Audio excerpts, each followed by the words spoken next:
Hey, wealth builders, welcome back. This is day 2 of the FI challenge, which is the Financial Independence Challenge. We are going to be calculating your monthly expenses. This is highly important to know how much you're spending in certain categories, because if you don't even know that, you can't build a plan going forward. So we are going to use Emily and Ryan as our example today and their monthly expenses that they have going on.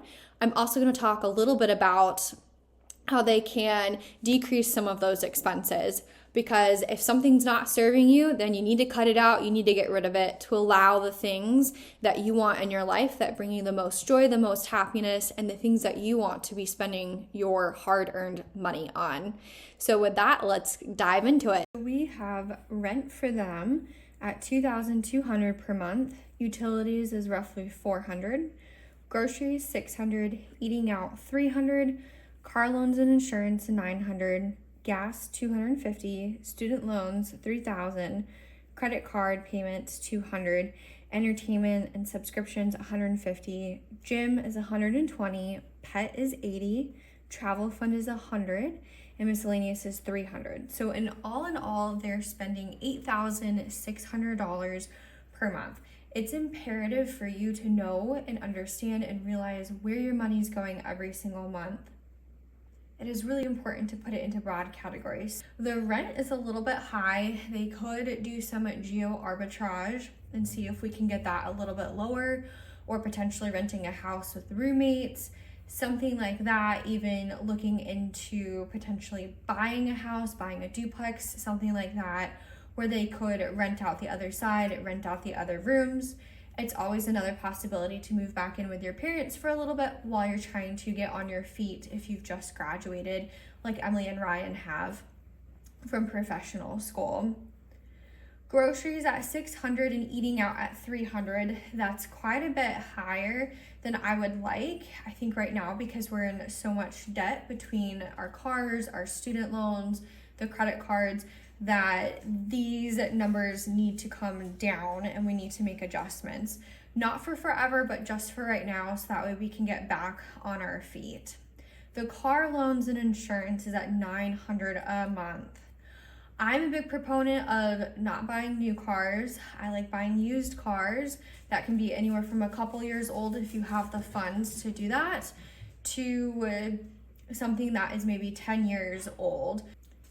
That is what my husband and I did. I have been graduated from my professional training for 3 years, and my '01 Honda Accord that I received from my grandparents ended up kicking the bucket in 2023, and I was really sad because I knew that we were moving across the world to a place that has very small alleyways and your car essentially gets dinged up.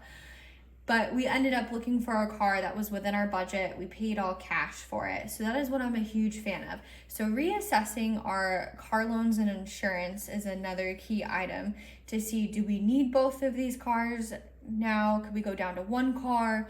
Could we potentially trade one in and get something that's a little bit older, something that's more manageable? Student loans are killing this couple right now. So getting on top of those, seeing if we can fluctuate some of these other expenses to pay those off faster is going to be necessary and needs to be pretty immediate. Our credit card debt, we should probably be paying more than just $200 a month.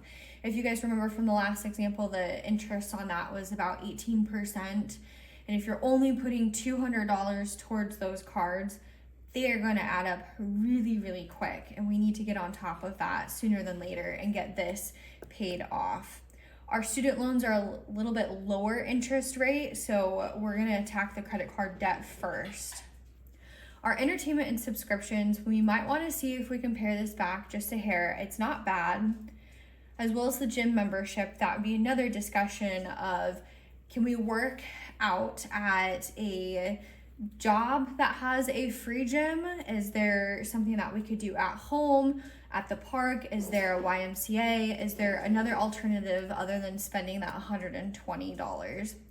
The pet fund, I am a fan of maybe decreasing that just a little bit if they can, but I am a huge proponent of making sure that you can pay for your pets. The travel fund right now needs to be allocated somewhere else, at least for a little bit until we get our numbers in a more manageable spot. I don't think we should be saving for that until we can get other things under control and get maybe the credit card debt lowered before we start thinking about that.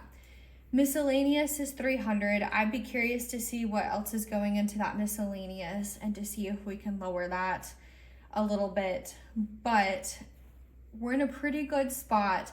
They're just starting off. We can switch around these numbers, do some things to make sure that we can get the life that they want to have and look into the future and get there rapidly instead of waiting until you're 65.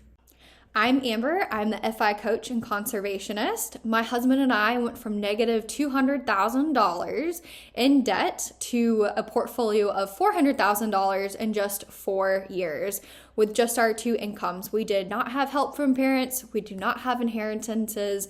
We don't have trust. We don't have anything. It's just been all of us. So with that, let's dive into our examples today.